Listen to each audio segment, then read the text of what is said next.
आम की बौर आ जाती ना, बौर, तो अभी आप कल परसों की कथा में सुन चुके हैं कि वृंदावन में नित्य वसंत है? ग्रीष्म ऋतु में भी बसंत का वर्णन सुखदेव जी ने वृंदावन में किया है। ऋतुराज बसंत वृंदावन में सदा सर्वदा बसंत ऋतु निवास करती है और बसंत में ही आम के बौर आते हैं। इसलिए दिव्य वृंदावन में कभी पतझड़ आता ही नहीं, वहां आम भी बौरों से लदे रहते हैं। आम की बौर माने आम की मंजरी, तो आम की नई नई कोपलें और आम की मंजरी हैं, उनसे सुंदर सुंदर मुकुट बनाया है। मोर के पंख, फूलों के गुच्छे और रंग बिरंगे कमल उनमें सजाए गए हैं। बहुत ध्यान दें, उसमें कोई कृत्रिम श्रृंगार नहीं है, कोई कपड़ा नहीं है, कोई जड़ी का काम नहीं है। केवल सुंदर सुंदर आम्र के पल्लव, कोमल कोमल पल्लव, बौर और सुंदर पल्लव, उनके बीच बीच में गुथे हुए मयूर के पिछ और रंग बिरंगे कमल, रक्त कमल, पीत कमल, नील कमल, इनसे श्रृंगार। ये पूरे मुकुट इसी मालाओं से ही, पुष्पों से ही मुकुट बना हुआ है। और कुमुद की माला, श्वेत पुष्प की माला धारण किए हुए हैं। श्याम सुंदर श्री कृष्ण, उनके श्याम श्रीअंग पर पीतांबर की बड़ी अद्भुत शोभा हो रही है और तपे हुए स्वर्ण के समान गौर जो श्री बलभद्र जी हैं, उनके श्रीअंग पर नीलांबर फहराने लग जाता है। तो अरी सखी श्याम सुंदर के श्रीअंग पर पीतांबर और श्री दाऊजी के श्रीअंग पर जब नीलांबर फैलाने लग जाता है, तब उनका वेश और भी विचित्र लगने लग जाता है। मध्य विरे जतुरलम पशुपाल गोष्ठ्याम, ग्वाल वालों की गोष्ठी में वो दोनों बीचों बीच जब बैठ जाते हैं और अरी सखी अपने अधर पर बंसी पधरा करके दोनों मधुर तान छेड़ देते हैं। यहाँ केवल ठाकुर जी बंसी नहीं बजा रहे हैं, बलदेव जी भी बंसी बजा रहे हैं। दोनों ही मधुर तान, क्योंकि द्विवचन का प्रयोग है, दोनों मधुर तान छोड़ देते हैं। तो अरी सखी ऐसा लगता है रंगे यथा नटवरऊ क्वच गाय मानव, ऐसे लगता है कि दो चतुर नट रंगमंच पर अभिनय कर रहे हों। और अरी सखी उस समय उनकी शोभा कितनी होती है, हम उसका वर्णन नहीं कर सकती हैं। कैसे वर्णन करें?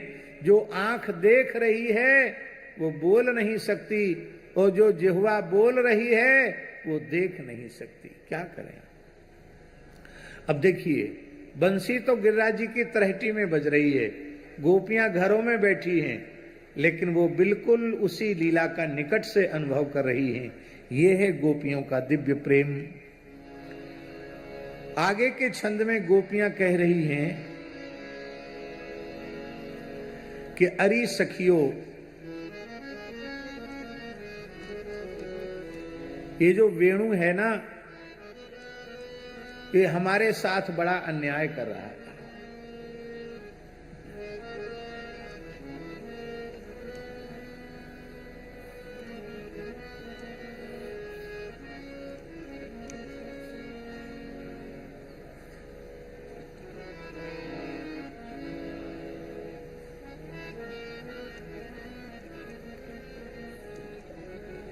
ये वेणु हमारे साथ घोर अन्याय कर रहा है। अन्याय क्या है?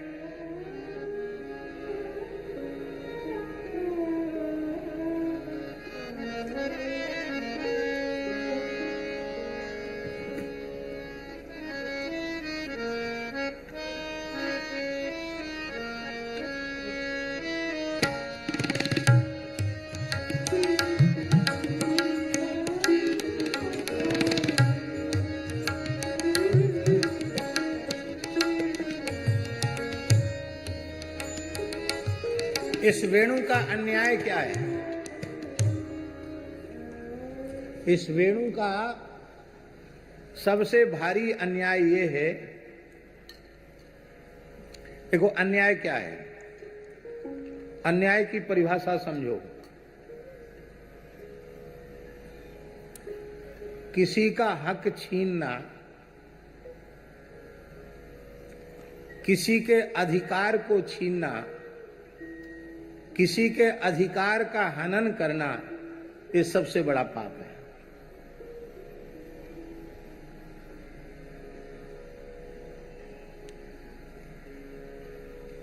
विषय दूसरा हो जाएगा,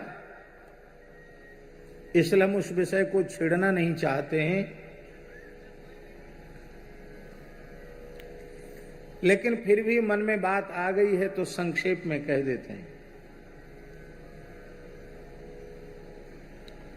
हमारे वैदिक हिंदू सनातन धर्म का सबसे बड़ा वैशिष्ट्य है कि वर्णाश्रम व्यवस्था को मानने वाले लोग कोई भी किसी के अधिकार को छीनते नहीं, अधिकार का हनन नहीं करते। यही सनातन धर्म की विशेषता है। इसलिए यह संस्कृति अनंत काल से जीवित है और अनंत काल तक जीवित रहेगी।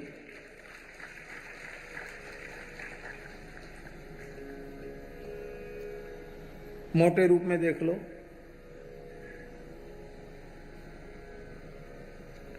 हजार 2000 साल के इतिहास में भारतवर्ष ने कभी किसी देश पर कब्जा किया हो,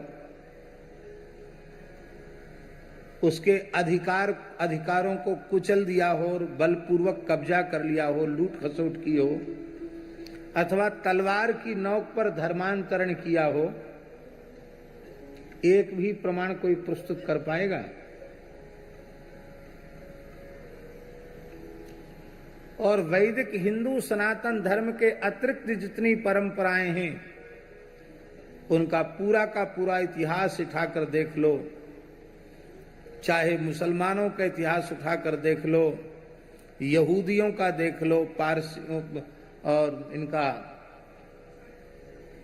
ईसाइयों का देख लो, जितने भी हैं, अब उनका अलग अलग नाम क्या लेना, लेकिन यहां किसी ने किसी के अधिकार का हनन नहीं किया।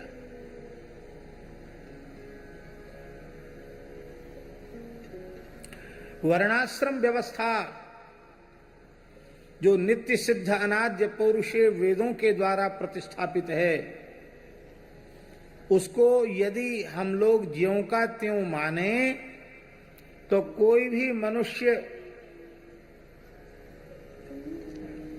रोजी रोटी से हीन नहीं है, वंचित नहीं है। सबको अपने जन्म से ही व्यवसाय मिला हुआ, काम मिला हुआ। कोई व्यक्ति बेरोजगार नहीं हमारे यहां। ये समस्या कब पैदा हुई? जब आपका अधिकार हमने छीन लिया और हमारा अधिकार आपने छीन लिया। यही द्वेष का, कलह और क्लेश का कारण बना।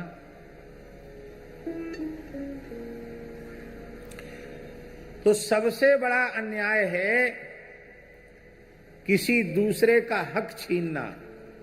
ये बहुत बड़ा पाप है। गोपियां कहती हैं ये बहुत बड़ा पाप कर रहा है वेणु, हमारा हक छीन रहा है। ये श्याम सुंदर की जो अधर सुधा है, अधरामृत है, ये संपत्ति तो हमारी है। हम श्याम सुंदर का अधर सुधारस पिए, पर ये पुरुष जाति का होकर भी और श्याम सुंदर के अधर सुधारस को पी रहा है। हम तो क्षमावती हैं, चलो थोड़ा मोड़ा पी जाए, 2-4 बूंद, कोई बात नहीं। ये तो ऐसा चिपक गया है श्याम सुंदर के अधर से, लगता है पूरा का पूरा अधरामृत यही पी जाएगा, हमारे लिए एक बूंद भी नहीं छोड़ेगा। ये बहुत इसका अपराध है, अन्याय है। इसलिए कोई गोपी कहती है इस बंसी को तोड़ मरोड़ के जमुना जी में डाल दो, कोई कहती आग में जला दो, कोई कहती चोरी कर लो इस बंसी की। ये सारी समस्या की जड़ यही है। और कोई गोपी कहती है कि हम लोग नाकाबंदी करके घेर कर श्याम सुंदर को और बलपूर्वक उनसे बंसी छीन लें, पर जब वो हाहा खाएंगे गिड़गिड़ाएंगे तब कुछ शर्तों के साथ इसको वापस करेंगे। इतनी ही देर बजाओगे, इसी समय बजाओगे, बार बार बजाओगे नहीं। और इसके बाद फिर थोड़ी देर के लिए उनको बंसी बजाने देंगे। अरे सखी, इस वेणु का ये कितना आदर करते हैं, कितना आदर करते हैं। कर कमल का पलका बिछा देते हैं। ये हाथ ही कमल हैं, हस्त कमल का पलका बिछा देते हैं। पलका समझते हैं ना, पलका जिस पर पौधा जाता है, पलंग। हस्त कमल का पलंग बिछा देते हैं। और पलंग बिछा करके, कर कमल का पलंग बिछा करके इसको सुला देते हैं ऐसे। फिर इसको तकिया क्या लगाते हैं, अपने अत्यंत कोमल लाल लाल होठों की तकिया लगा देते, अधर की तकिया लगा देते हैं। ये ठाठ से अधरों की तकिया लगा के पौड़ जाता है और फिर अपनी कोमल कोमल उंगलियों से इसके छिद्रों को दबाते हैं, तो ऐसे लगता है मानो इसकी चरण सेवा कर रहे हैं। जैसे कोई सो जाए अपना पूज्य, तो हम उसके धीरे धीरे पैर दबाते हैं। अरे लक्ष्मी जी जिनके चरण दबाती हैं, वे उन श्याम सुंदर से ये वेणु अपने पैर दबाता है। उंगलियों से छिद्र दबाते हैं तो लगता है पैर दबा रहा है। तो अरे सखी, इसलिए इसका अहंकार बहुत अधिक बढ़ गया है। तरह तरह के भाव गोपियों ने वर्णन किए और अंत में गोपी कह रही है, अरे सखियो देखो, अब वेणु की निंदा तो हमने बहुत कर ली। ये पुरुष जाति का होकर हम ब्रजांगनाओं के सर्वस्वभूत अधरामृत का पान कर रहा है, अनधिकार चेष्टा कर रहा है, ये अधिकारों का हनन कर रहा है, ये अच्छी बात नहीं है। ये बात तो हम लोगों ने कह दी, लेकिन अब हमें सावधान हो जाना चाहिए। किस किस बात से सावधान? तो गोपियां कह रही हैं, जो व्यक्ति किसी के उत्कर्ष को देख करके जलता है, भीतर भीतर ईर्ष्या करता है, वो व्यक्ति श्याम सुंदर को प्रिय नहीं। तो इस वेणु के सौभाग्य को देख करके किसी की उन्नति देखो, उत्कर्ष देखो, तो मन में खुशी होनी चाहिए। बहुत अच्छी बात है, बहुत उन्नति की, बहुत विकास किया। ये थोड़े ही कि किसी की उन्नति देख के दिन रात जलने लग जाओ। ये जलना अच्छा काम नहीं है।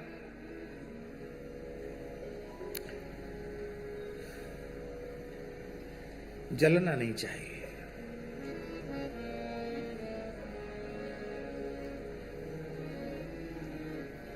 दो चीजें भगवान को प्रिय नहीं है। कौन चीज? तीन चीजें। जरन खुदी रघुनाथ के, मन नाहि सुहाती, जाके जिय अभिमान है, ताकि तोरत छाती। जलन, दूसरों की उन्नति को देखकर जलना, और खुदी, खुद ही माने बहुत से लोगों का स्वभाव होता है देना लेना एक फूटी कौड़ी नहीं, और जहां कहीं कोई अच्छा काम हो रहा हो बोले मैं था ना वहां इसलिए हो रहा था। ऐसे बहुत से लोग होते हैं, हर चीज का श्रेय खुद लेते हैं। मैंने ऐसा कर दिया, मैं वहां था, मैं वो, मैं हर चीज की सफलता का श्रेय स्वयं लेना, ये भी भगवान को प्रिय नहीं है। आपके जीवन में कोई सफलता प्राप्त हो रही है, किसी भी काम में आप विफल नहीं हो रहे हैं, फेल नहीं हो रहे हैं, हर काम में आप सफल हो रहे हैं, तो उसके लिए आप अपने माता पिता को धन्यवाद दो, अपने पूर्वजों को धन्यवाद दो, देवी देवताओं को धन्यवाद दो और परम पिता परमेश्वर को धन्यवाद दो, जिसने हमें इतनी अच्छी सद्बुद्धि दी कि हम सब काम में आगे बढ़ रहे हैं। ये थोड़े कि अपनी पीठ खुद ही ठोकने लग जाओ, वाह जी वाह हमसे बड़ा कोई नहीं, हमने ऐसा किया, हमने ऐसा किया, हमने ऐसा किया।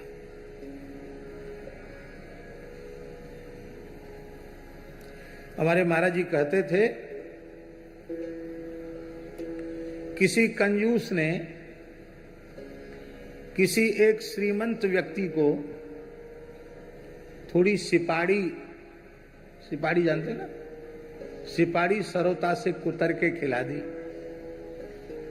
वो तो हमेशा ही पान सुपारी चबाते रहते थे, तो अब व्यक्ति जब मिलता तभी कहता कहो सुपारी कैसी है, मानो जीवन भर वही सुपारी मुंह में रखी हो।